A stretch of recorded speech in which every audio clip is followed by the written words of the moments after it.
world. And they were.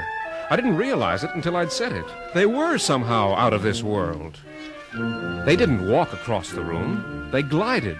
The tail-coated maestro with his third tail so insidiously ubiquitous, and the princess's hips swaying in the golden-threaded silken sheath of her skirt. A bas-relief from Angkor Wat, suddenly breathing life.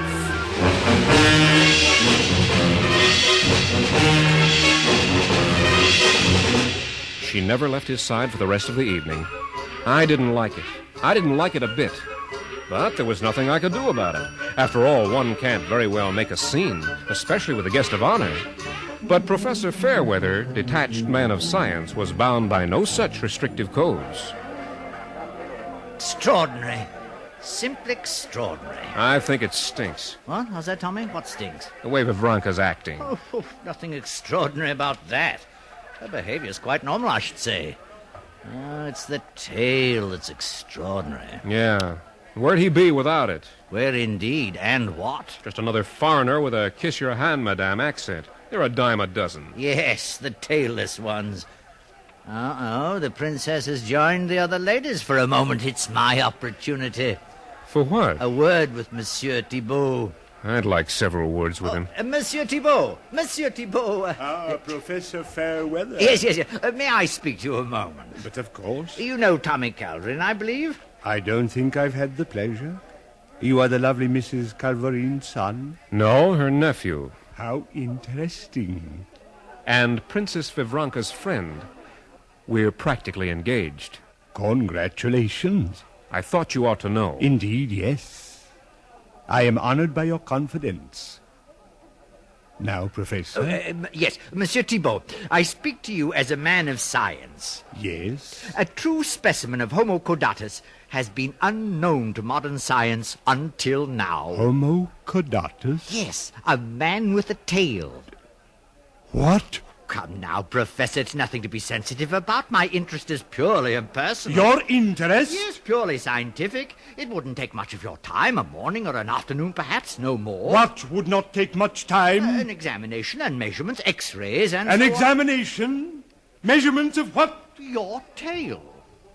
Dammar for the brocco ganmian! Monsieur Thibault, Monsieur Thibault's tail lashed stingingly across the professor's face, cutting off his last words. Then the conductor turned and stalked out of the room, growling and spitting in his anger. Without even bothering to retrieve his hat and coat, he kept right on through the foyer and on out into the chilly night. Oh, dear. Wonderful, Professor. Wonderful. I can't thank you enough. Oh, for what, Tommy? For getting rid of him. But I wasn't trying to get rid of him. I know, but you did. And that's all that counts. Only he didn't. Aunt Emily realized at once that Mrs. Dandridge had lost her catch. For certainly Monsieur Thibault would never again enter the house where he had been insulted. And Aunt Emily moved with the speed of an aggressor nation. Within 3 days, Monsieur Thibault had accepted her invitation to be a house guest and had moved in bag and baggage.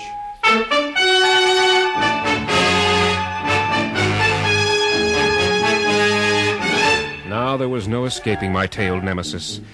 And now it took no urging upon Vivranka to visit Aunt Emily. She wanted to be there. She preferred being there to any entertainment I could offer her. But there was one ray of hope. Thibault was committed to a long concert tour all the way to the coast, and with him out of the way, I felt sure I could mend the fences he had torn down. The day before the farewell dinner Aunt Emily was giving him, I dropped by after work to find my aunt in more than her usual dither. Oh, Tommy, isn't it just too exciting? I don't know, Aunt Emily, until I find out what it is. Why, Monsieur Thibault and the princess, of course. What about them? They're in love. This scarcely strikes me as news. And they're going to be married. Oh, no. Yes, I'm going to make the announcement at the dinner party tomorrow night. Aunt Emily, how can you do this to me? Well, I didn't do it to you.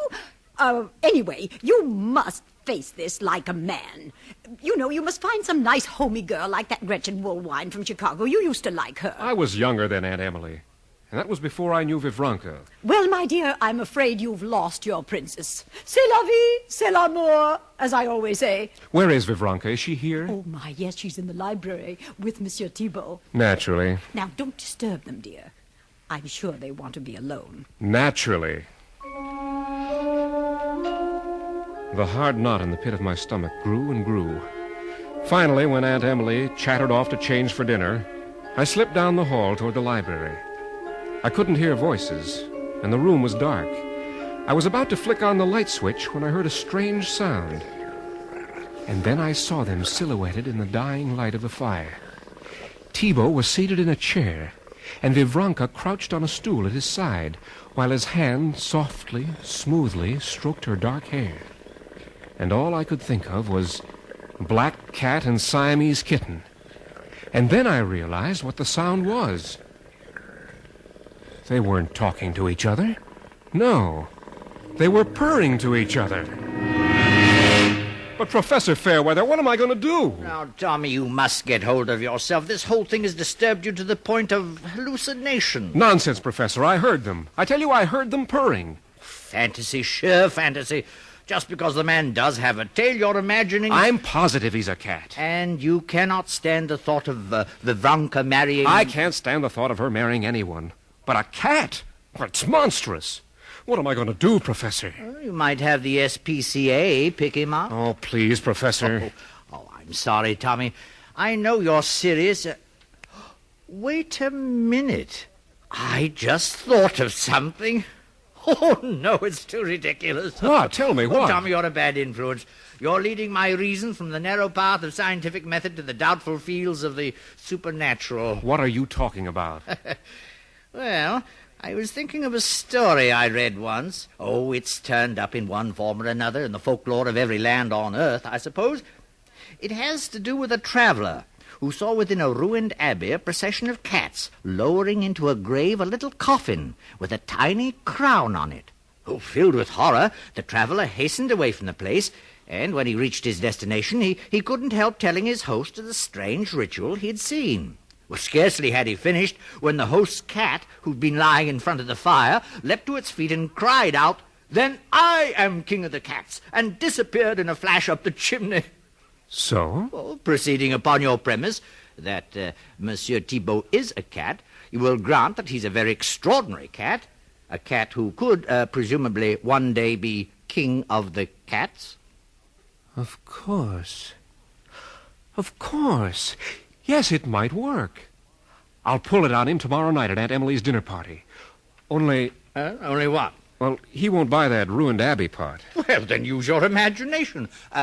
Make it Central Park. Sure, why not? Bring the story up to date. A funny thing happened today on my way up from the office.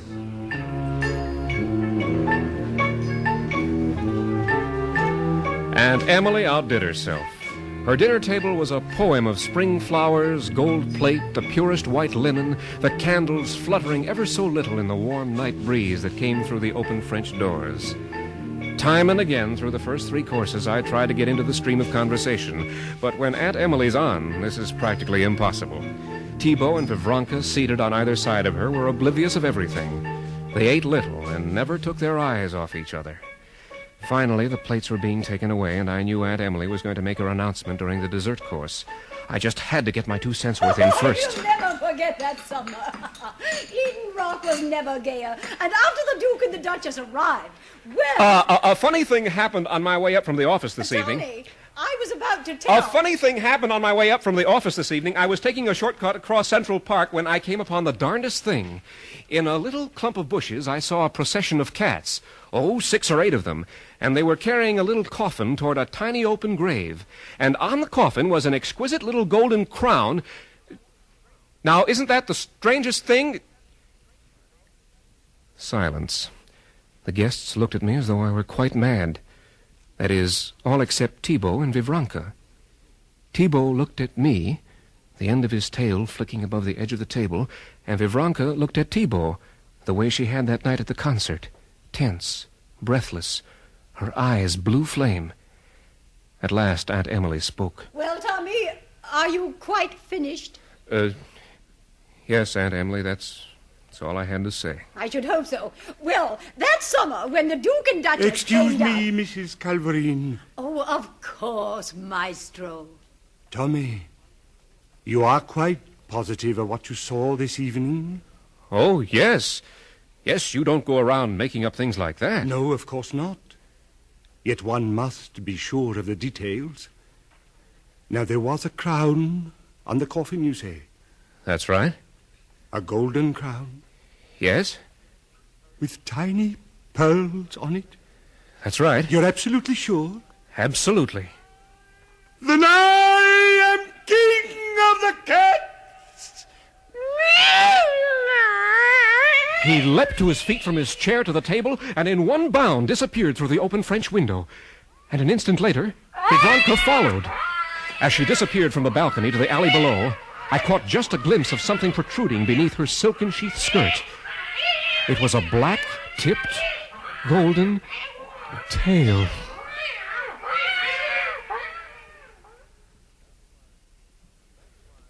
And that's why I have become an ailurophobe, a cat hater.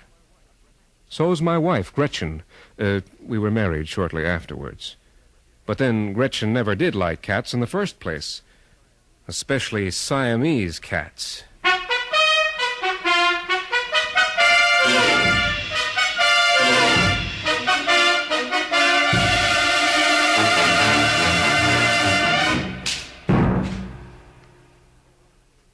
From Hollywood, the CBS Radio Workshop has presented The King of the Cats by Stephen Vincent Benet, with Byron Kane as Tommy, music arranged and conducted by Amerigo Marino. Included in the cast were Jeanette Nolan, Helen Klebe, Peggy Weber, Joe Kearns, and Jay Novello. Next week, from New York, the workshop will present a psychological study of the do-it-yourself movement, The Day the Roof Fell In, by Charles S. Monroe. Suspense, radio's outstanding theater of thrills, follows over most of these stations with the chilling story of the man who stole the Bible. For a half hour of breathless terror, stay tuned to this frequency. You won't regret it.